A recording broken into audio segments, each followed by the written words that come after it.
धड्याचं नाव काय आपल्या आता तिसऱ्या? Listen and act. Listen and लॅक्ट. लॅक्ट नाही, ऍक्ट. Listen and act. हा काय? ऐका आणि कुठीत करून दावा. बस थांब आता. Hello, my name is papa. Hello. तू तुझं नाव सांग आता. Hello, my name is Shubham. आता मी काय म्हणलं? हॅलो, माय नेम इज पप्पा. तू काय म्हणणार? आता तू एखाद्याला नाव सांगणार आहे तुझं.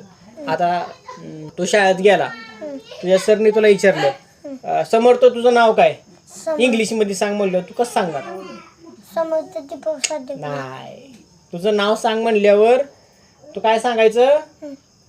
इंग्लिश मध्ये ही सांगतोय तू, ती तुझं नाव सांगतोय पण मराठीमध्ये सांगतोय. तू इंग्लिश मध्ये सांग म्हणलं कसं सांगणार? माहिती आहे का तुला? सांगू का कसं सांगायचं? काय म्हणायचं? हा, काय म्हणला? माय नेम इज शुभम. शाबास, येतंय की तुला?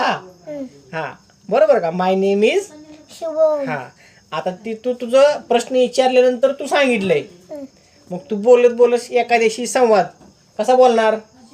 माय नेम इज शुभम. तसं नाही बोलायचं. ती कुणी जर तुला विचारलं ना, व्हॉट इज युअर नेम, तुझं नाव काय आहे, तर ती सांगायचं उत्तर आहे. पण असं एकमेकाशी बोलायचं तर कसं बोलायचं?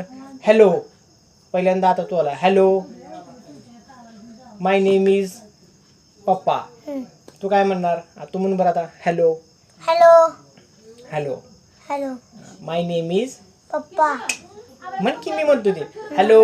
Hello. My name is my name is Shubham. Shubham. हा आता म्हणून दाव. हॅलो. हा. माय नेम इज हा. शुभम. शाबास. हा आता मी. हा. हॅलो, माय नेम इज पप्पा. आता तू हॅलो. म्हणतो. माय नेम इज पप्पा. हे शुभम रे, तुझं पप्पा नाव आहे का? तुझं नाव काय आहे? शुभम. मग पप्पा का म्हणतोय? हाय का? हा. तुम्हाला पप्पा म्हणते. तू तुझं नाव सांगाय, मी माझं नाव सांगितलं. माझं नाव काय आहे? पप्पा. हा आता. हॅलो, माय नेम, मी म्हणतो आधी. हॅलो, माय नेम इज पप्पा. हा आता तू बोल. Hello. My name is Shubham. येतंय की. हा आता. Hello, my name is papa. Hello. My name is Shubham. Yes, I am Papa. I am Shubham. Yes, your name? Shubham.